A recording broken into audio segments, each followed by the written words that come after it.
Most Cubmasters, Scoutmasters, advisors, and skippers have actually earned this award and never get it. Let's change that.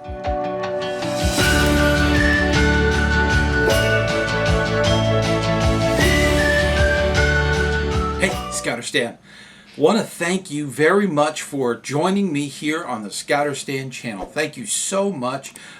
Keep sending me information and things that I can improve on. So, without further ado, let's talk a little bit about the requirements for something that Cubmasters, Scoutmasters, even crew advisors will have already done. This is an award that recognizes them, and we'll get into the actual requirements, and then we'll talk about who needs to be filing this. So let's jump right into the requirements. First off, you need to have your service logged. Very important. 18 months is the requirement in the very first requirement of this award. So new Cubmasters, new Scoutmasters, and so on, they need to be accruing that time, and it needs to be recorded. The second big requirement is to make sure that they have gone through all of the training, the basic training that's done online. They have to have their YPT up to date. They have to have any live specific training needs to be completed. Very important. That's the second requirement. Now, on that subject, I'm going to put a link up there. There is an actual video on getting trained, and every youth deserves a trained leader. The third requirement is to produce a schedule from a planning meeting. Now, again, I'm going to put another link up there. In fact, I'm going to put a playlist up there to go through all of the videos on putting together a planning seminar for your unit.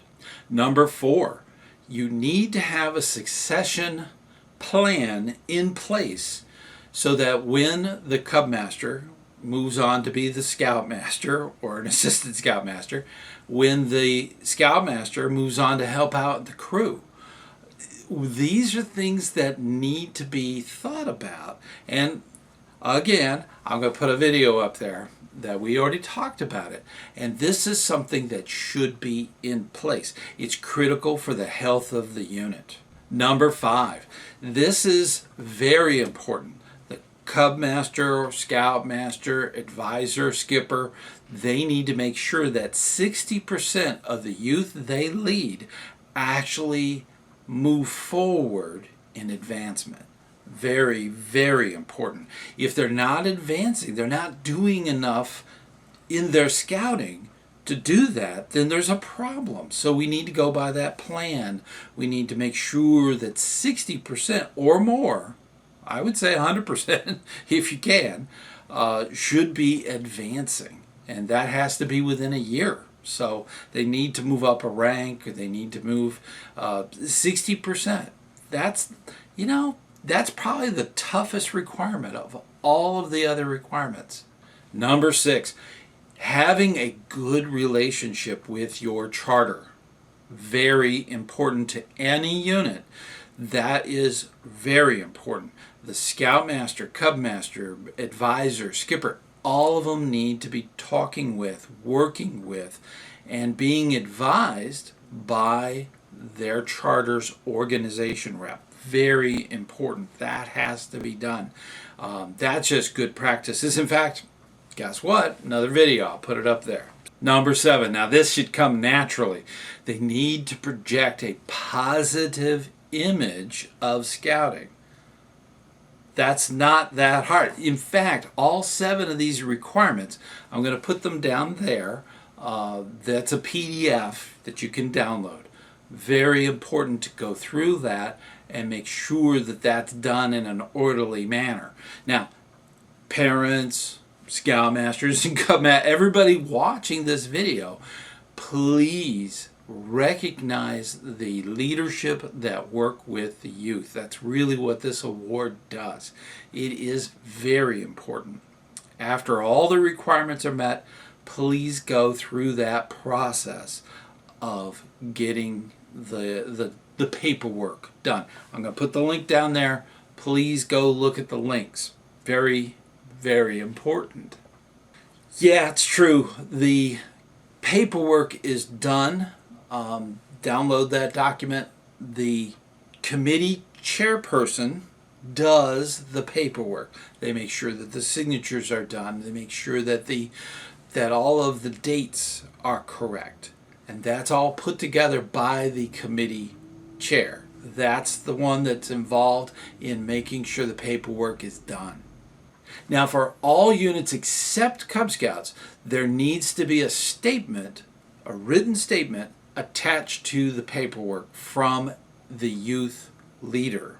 The youth leader in a troop would be the senior patrol leader. The crew would have its leaders, and so would the ship if you're dealing with Sea Scouts. The youth write a kind of a letter, let's put it that way, a commendation about their adult leader. That's important. It needs to be attached to the paperwork, and that's a critical part that is skipped a lot of times. You can't. It's part of the paperwork that has to be done. Now, here is the big kicker. All of the paperwork needs to be handed in to your commissioner. Your commissioner needs to sign the paperwork saying that it's completed and done. That's very important. A lot of units may not know who their commissioner is. Every single unit has a commissioner. If they don't, the default is your district commissioner or your council commissioner. So that's something that needs to be done as far as that paperwork. And I tell you what, now, you remember, all of these requirements are simple. A lot of these adult leaders have already achieved it. They need to be recognized. I want you, if you're one of those that have not been recognized, I want you to be recognized. It's very important. Recognition is a big part of us, scouts, scout leaders, scouters. Recognition is critical to helping others who have volunteered their time. You have to recognize them, and it's really important. This is something they've already have earned in most cases. It's just the paperwork that needs to be done. That's the kicker. I know you're a hard worker, hard volunteer like me, and I want you to get out there and make a difference. You know, we're changing the world one scout at a time, and I'm excited about what's coming up. So I'll tell you what, until next time, I'll see you on the trail.